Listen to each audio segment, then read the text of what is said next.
appreciate you coming on today and sure. coming to talk to me. Just to give the viewers just an idea of what you do, could you walk through, I guess, what your company does, maybe like a high level, what kind of automations you build out for businesses? Yeah. I run two. I run one with my brother Chris, and we do a lot of backend automations, like develop like connecting all the data to dashboards essentially. And then the other agency I'm doing, ideally it was supposed to be for lead gen, just because I feel like that's where the highest ROI is. And then I feel like there's a lot of like aura in being able to say like, hey, like I can get you another like, a couple of clients. So, but for that one, like it's kind of pivoting to designing websites, fixing up SEO, and then a lot of CRM automations. That's like kind of, it's like not where I expected it to go, but that's kind of the clients I'm getting. And as of right now, especially because I'm just starting out, it's like I'll take anything. So Gotcha, man. And I know there's this trend of like the AI operating system going around right now, where a lot of people are using like kind of building out that nice front end. Is that kind of similar to what you're doing, or is it you focus on more on the back end?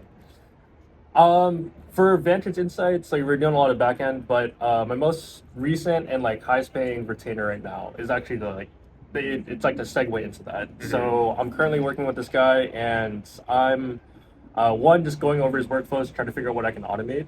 But essentially, he wants like an AI operating system. Gotcha. So, yeah. And is that the project that you're working on right now with the guy that works with Anthropic and OpenAI? That one? Yeah. Actually, okay. Could you because that's pretty cool, like that project. Could you talk a little bit about like how you landed that, and maybe like what it is like who you're working with on that? So, just a background info. My lead gen is Upwork. I don't like if that categorizes me as like a freelancer. It's like I don't mind as long as I'm making money. But so I applied to this listing, and it was for a simple like automation fix. And when I hopped on the call, the guy was like, "Hey, I'm kind of pressed for time. Like, how about like this is towards the end of the call already, but he was like, how about like it's like I really like you. Let's try to like we'll schedule another call, and then we'll get going." And normally for like situations like this, I'd like kind of hesitate, but like he kind of gave a lot of background info of how like he has like a really good product already, and he has people asking for it. Like he has like a backlog of people like that he needs to like onboard, and he just needs someone to help like onboard it and then streamline the process. And after I was onboarded, he also mentioned that he hired another developer from MIT. And so when we made a group chat, like this developer message reached out, and like he said, "You want to get like a virtual coffee together?" And so yeah, we hopped on call, and like they got super chill. But something you mentioned was like, oh, like I built out and maintain ImageIO, like if you heard of it, and like I vibe code my stuff, so I have no idea what it is. But I did a quick Google search after. I found out this is the Python library that Anthropic and OpenAI use whenever an image is processed. So like he takes the image, puts into like I don't know what I don't know the coding terms, but like makes it so that the AI can process the image. Yeah. And yeah, like he's the maintainer for that. So each time one of these AIs like processes an image, they're using his code, which is like That's crazy. insane. Yeah. That's crazy. That's crazy that you get to work on a project of that caliber with someone that's like, actually like building out tooling for Anthropic and OpenAI. That's kind of insane. It's the imposter syndrome is crazy. 'Cause I remember like when he was saying all of this, and like the next time we had a meeting together, I was just like I was listening to him talk, and it was just like, how am I here? Like we have this guy like. That's insane, bro. That's crazy. And you're just starting out that project with them, right? Like you're just kind of getting onboarded with that. Yeah. Awesome. How is it going from like? Because I know a lot of times when people try to get into this, they start off with like SMBs, like local businesses, and then they move up to like enterprise or working on those like larger contract deals. From what it sounds like, this is a larger contract deal. So how is it that transition, I guess, from working with smaller, medium-sized businesses to working with enterprises? What's like the biggest change that you've seen in maybe the way that you work or how you approach like problem solving? I feel like there's I think for enterprise there's just a lot more understanding of how businesses like work and function. For a lot of small to medium-sized businesses, I noticed that like it's like they don't even have like a CRM in place. There's a lot of basic parts of the business that like aren't set up yet. And for enterprise level, I mean these things are kind of set up more or less. It's just like they're just not optimized that well. And as far as like business plans go, I feel like they're their dreams and like their aspirations are like huge. Like they're like, yeah, they're thinking like 4 or 5 steps ahead. Yeah. And so it's Yeah, one thing I found too, like when working with larger companies, it's like a lot of times it's not even just about like talking with like one decision point or like one decision maker. A lot of times like also consolidating information, and there's a lot of like tribal knowledge and like people that may have like information in their heads that you have to consolidate, especially when you're building out some sort of database or some sort of schema that would consolidate knowledge. And I feel like that's like one of the biggest things for me is like moving from like working with like a smaller business that only has like one person in charge, whereas you're working with now multiple departments that have their input on whatever automation you're building out. So and there's like a whole bunch of politics going on too. Like you have to like I think even the developer for the Python library guy, like he also mentioned that like when we are trying to plan this sales call with this other large business, he was mentioning that like if you guys need me to, I can set up one-on-one calls with like the individual decision makers. That way it's not like one big group call, because he's like, I understand there's a whole bunch of politics going on in these enterprise businesses. Yeah. And I want to also circle back because you mentioned Upwork as well as one of your, I believe that you mentioned it's your main lead gen channel on Upwork. So how do you, I guess there's a lot of people right now that are trying to get into Upwork, I guess for AI consulting work or AI agency work as a whole. But right now, obviously, it's like super saturated. Like, there's a lot of people going to Upwork. So how have you kind of positioned yourself to stand apart from the crowd? I think, I mean, especially with Claude Code, the saturation is like, it's so, the change is so big. Like when I started out in October, each listing that I saw had like about 20 to 30 proposals, but now everything has like 50 plus or like 100 plus proposals. And that for like, especially jumping back into it in June, it made me like hesitate to like, okay, is this something I should be doing? But I noticed that like, just cause there's a lot of proposals going out, it doesn't mean that like you can't make it. And especially given that a lot of people are using Claude Code or like AI to like write the cover letters and to do the outreach essentially, it's really easy to stand out if you're just sound human. If you like show some sort of signal that like you're a human and you like read their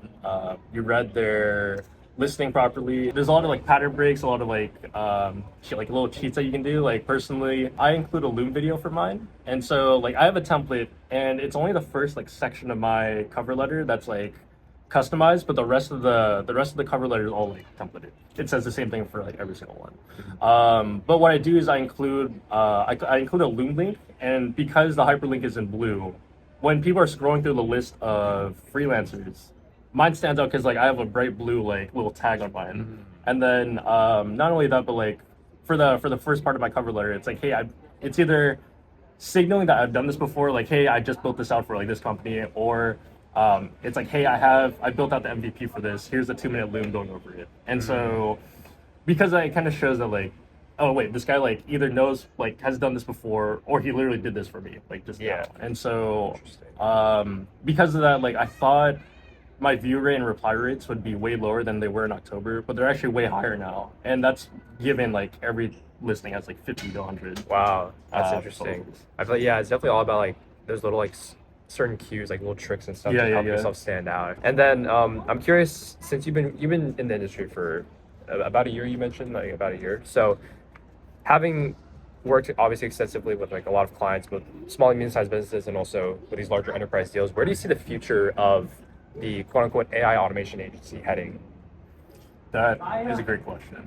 I put some thought into this, and I feel like there's 2 directions for me. One is the AI operating system that you mentioned, because I feel like now it's like it's like with Claude Code and with all these coding tools, it's like everyone and their mom can like code a tool now. Yeah. Like you can make any software, and so now it's like if you can like partner with a major business and then just become their like one coding, they're like one-stop shop for all of like platforms needed. I think that's going to be one direction. The other direction is because everyone can like create and like code their own software, it means that there's going to be a saturation of like software and apps and all that. So now the next thing is who can distribute.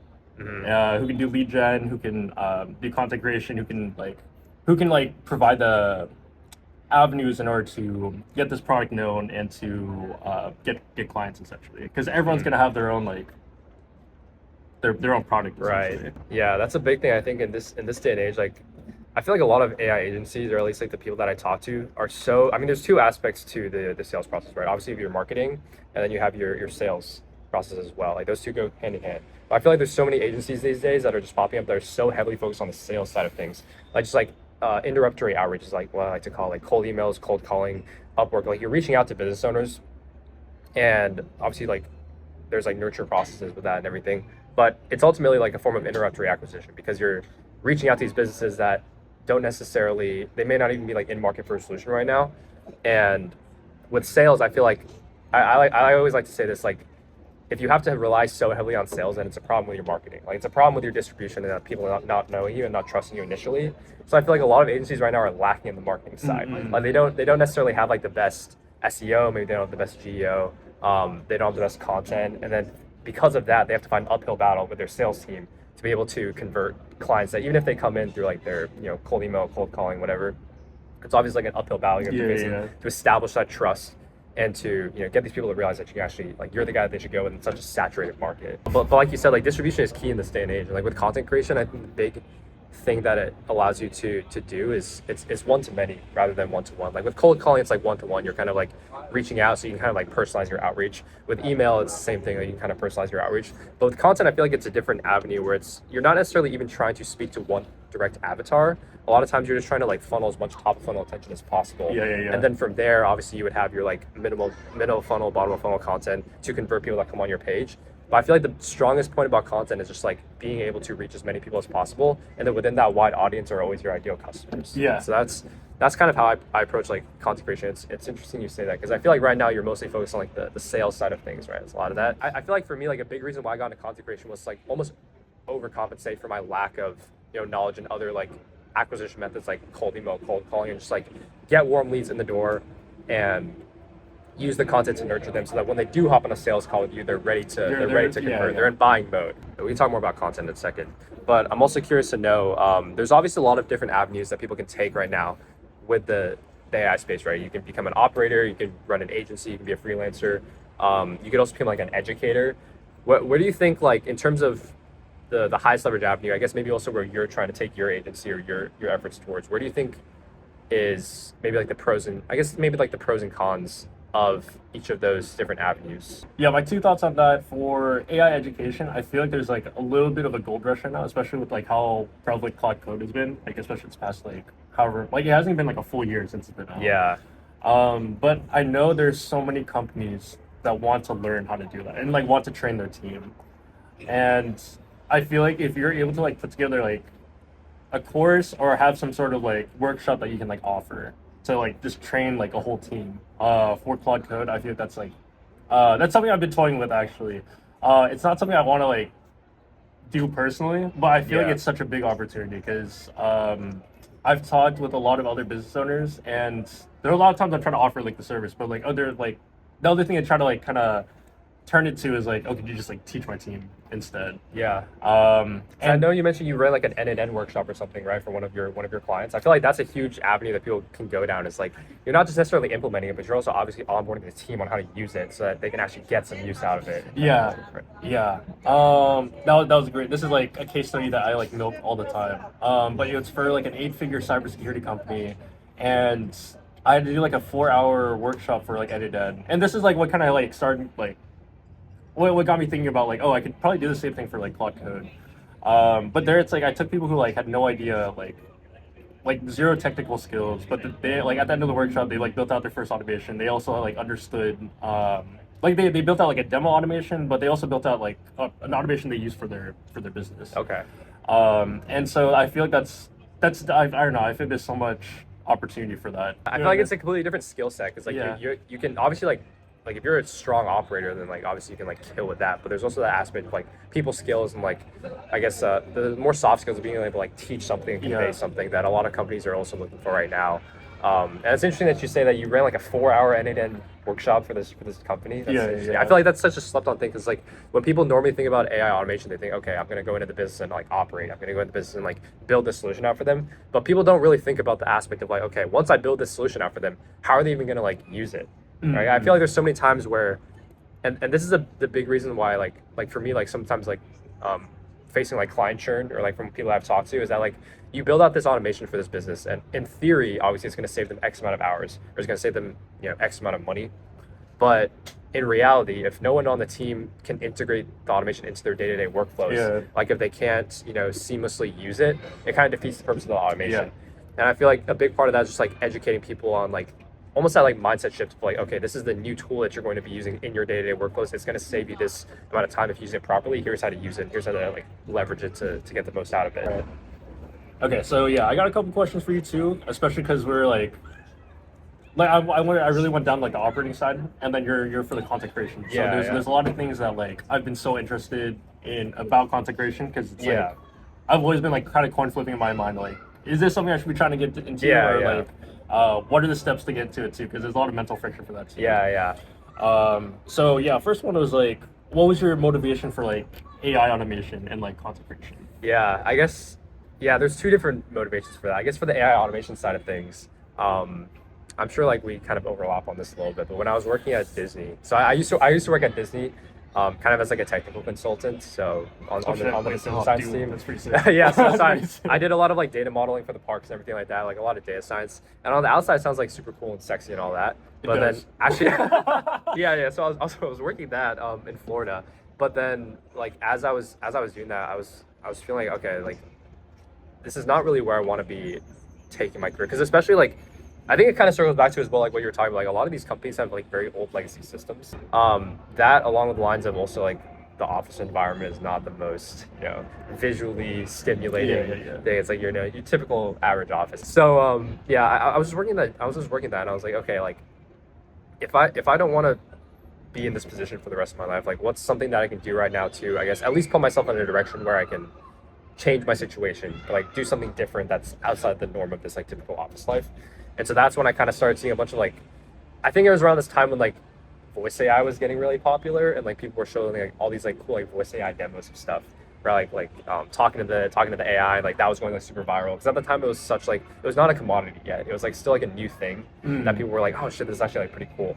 And so I saw that online, and then I saw a bunch of people as well, a bunch of like LARPers in the beginning, honestly, like people like course sellers and stuff, but they were like, from what it sounded like, it made sense, like what they were doing. Like the business model, basically you like white label the solution and sell it to businesses, and it's kind of like a one-to-many sort of thing. Like you get a lot of clients through that, and they just like handle the fulfillment from there.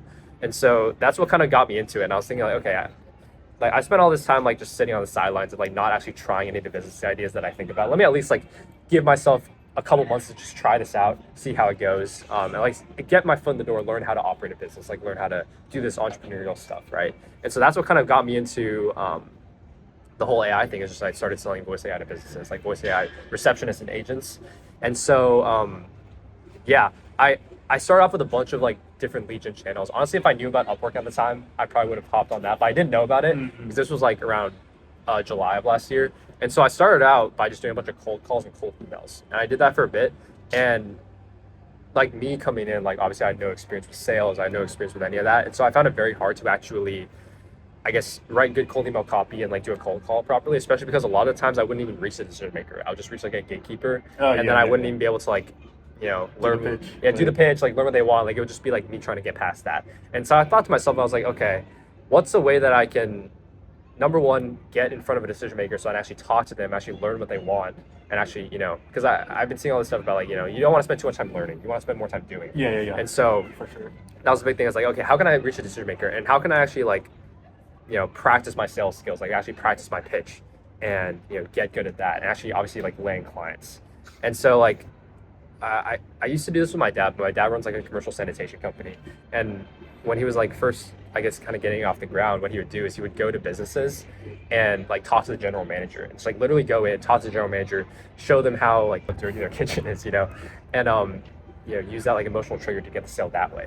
So I was thinking to myself like, okay, why can't I extrapolate this to AI? Like why can't I literally just walk into a business, just talk to the decision maker, talk to the general manager, and do my pitch and like show them the value with like a demo, right? Because it's so easy to whip up a demo with like, especially when you're selling voice AI, like you can just go on 11 Labs and just like create something really quickly.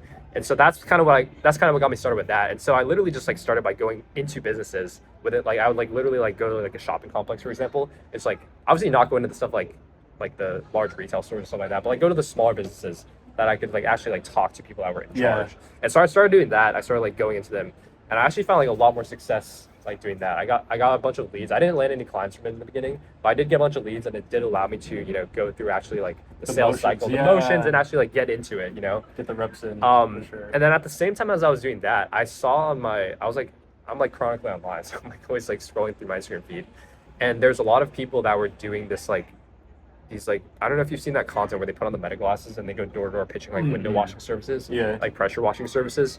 And so I saw a lot of that, and I was like, oh shit, this like, because those videos get a lot of traction all the time, because you can like play with the virality aspect of that a lot, like show the person's reaction, you know, do a lot of like situational stuff to make the content go viral. And so I was thinking, okay, why can't I just also just film myself going to these businesses, right? Might as well 2-for-1, and then like 2-for-1 deal, like a 2-for-1 special. You know, you get the lead from the business while also getting that content that you could use to potentially put online, get a lot more eyes on your product.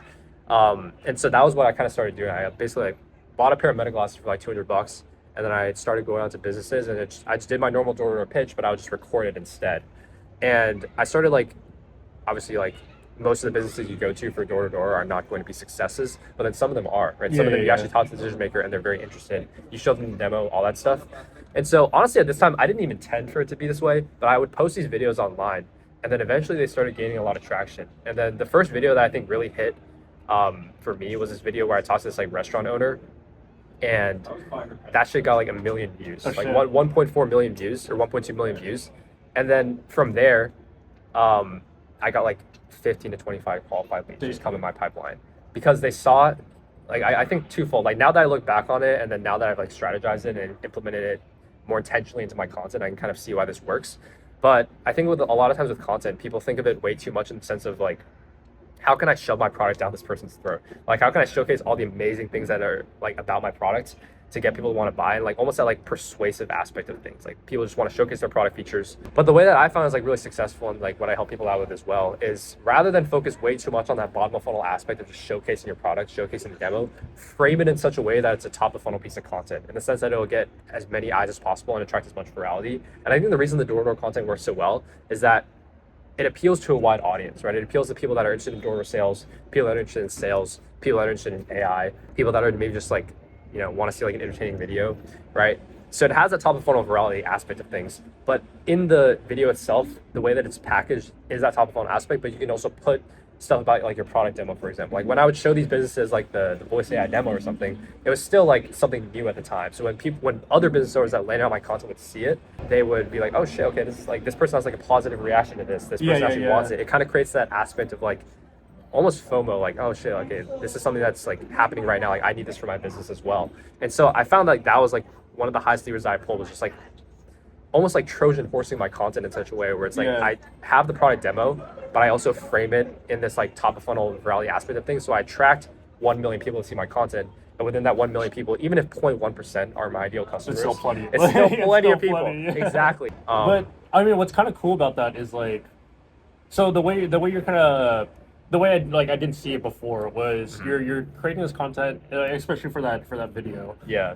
Not only are you relating to people who are like getting into like door-to-door sales, or like just trying to do like AI stuff in general, but you're also showing other business owners like, exactly, it's like it shows like credibility that like, hey, like this other business owner also like the receptionist. And then in the video too, it also shows like the receptionist working. Yeah, exactly. So it's like, there's so many things like packaged into this like one piece of content. Yeah, and then I think that was the biggest thing that kind of kicked me off on this aspect of like pursuing content to market, because I've been able to like replicate that format, not necessarily, because like honestly these days, so I did a lot of door-to-door sales in Florida, and in Florida, like they're not very AI savvy, right? Not a lot of people, they don't even know like what meta glasses are, for example. Then I moved to California, obviously. I can talk about that later as well, but I moved to California. And then everyone here knows about AI. Like everyone like sees the voice AI. Though I've seen this like 1 million times already. Like, it's funny. And then I don't get any good content because they're like, oh, like fuck off, you know. So it's like a big part about that was like, okay, how can I take this door-to-door format, take the concept behind why it works, and then replicate it for other types of like formats. Like still have that top of funnel aspect, but also be able to showcase my product features in such a way where it's almost Trojan horse into the business owner's mind. And so like another good format that I run right now is like deal walkthroughs, which have generated me a lot of leads as well. And it's kind of counterintuitive because you would think that it would attract people that want to sell the solution for themselves. But in reality, it's like such a good top of funnel aspect of content. But basically, I started off with like saying, okay, I just closed this like $12,000 Claude Code deal. And then people say like $12,000, like how can I make $12,000? They're like how's this guy making $12,000 with Claude Code, right? It's kind of that like visual and like auditory cue that gets people to watch the video. And then I'll have that in the beginning as like a hook. And then from there, I'll walk through, okay, this is the exact system that we're building up for this business. This is how we're going to deliver value to them. And so that's kind of like the format that I kind of pursued with content. And I feel like not a lot of people are doing that right now. Not a lot of people are leveraging organic content. But it's such a good way to, number one, nurture leads. And number two, just like obviously get your name out there and become a front runner, like own the distribution of whatever industry or like niche you're in. For sure. I feel like especially it like builds so much credibility. Like regardless of like what your content is, if you like this is like a part of the reason why I wanted to get into content was like just to have the power to be able to like tell the person it's like, no, just Google me. You know, like it's just like, dude, like they got the aura, and then when they do, it's just like, oh wait, okay, this guy lives and breathes this stuff. And so exactly.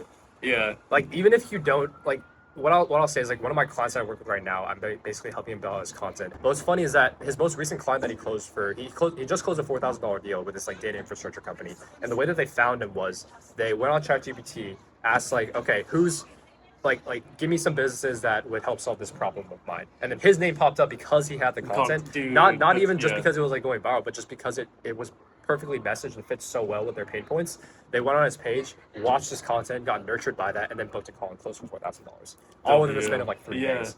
And so that's why I'm saying like with content, you don't even have to necessarily be like one of the people that has like thousands and thousands of followers. Even just having your name out there and having some sort of social presence acts as such a good nurturing platform for people that when they look up your name or when they look up someone that can solve their problems, you're the one that comes up.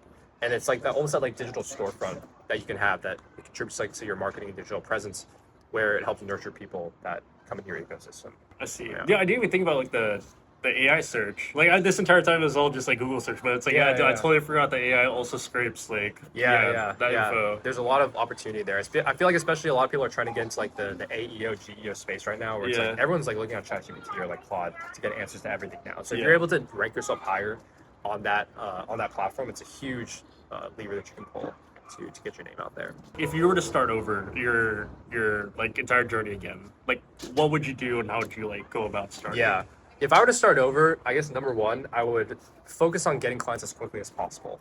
I feel like a lot of people over-index on cold email and cold calling when you're first starting out, but from what I found is that those methods only really work really well and are only like truly scalable once you already have some social proof and once you already have some testimonials and some sort of digital presence.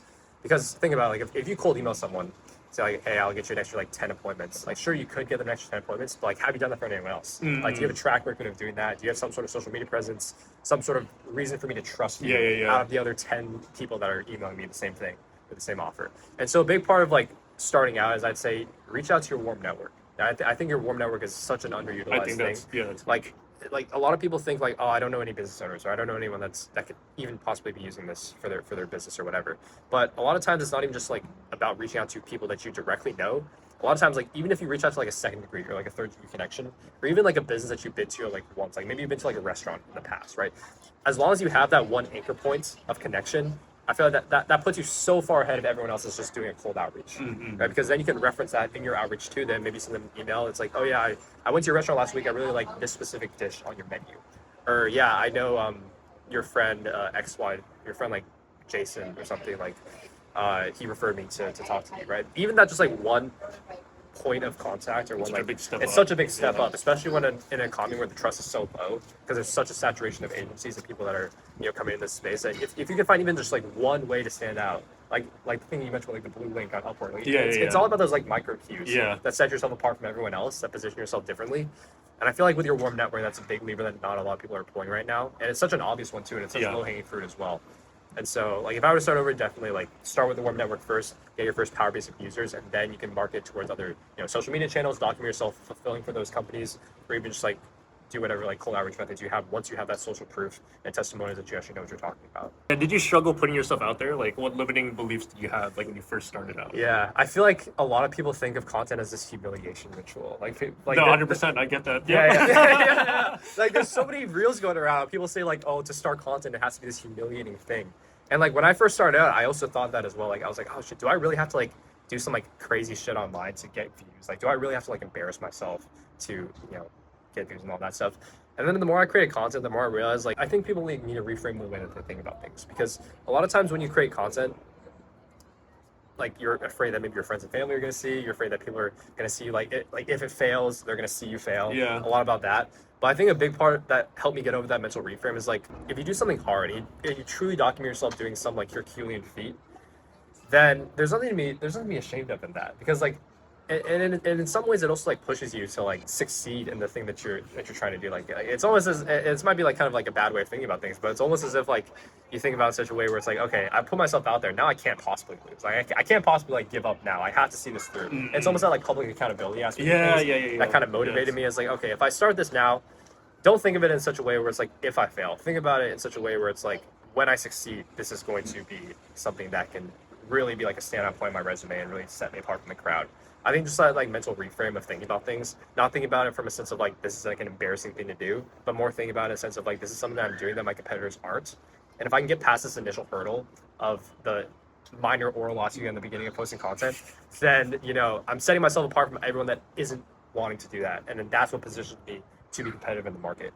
So I'd say that's like probably like the biggest reframe that changed my way of thinking of things. And I think that's something that a lot of people can think of is like, you don't necessarily have to do stuff that's embarrassing online or do stuff that's like flashy, like all those like influencer trends and everything like that. Especially in the AI space, a lot of times what people respect is someone that's just working hard and documenting what they're doing. So for me, that was the door-to-door content. Like I have no shame in posting door-to-door content because I'm actually doing what I preach that I'm doing, and I'm like, I'm getting thousands of views in the process. So yeah, that's what I would say for that. Sick. Awesome, man. Right, Dude, it was really great talking to you today. I appreciate your time coming on. Of course. No, I definitely learned a lot too. Yeah. Like this is great. Yeah, I've known Keith for like 8 years, 7 years Dude, now. So it's like, been a minute. Yeah, it's been a cool. minute. It's cool. Like seeing our come up, man. We're getting there. We're getting there. Yeah. So I wish you all the best, bro. And it's really great talking to you. And hopefully we'll talk again in the future sometimes. For sure, man. Yeah. Awesome.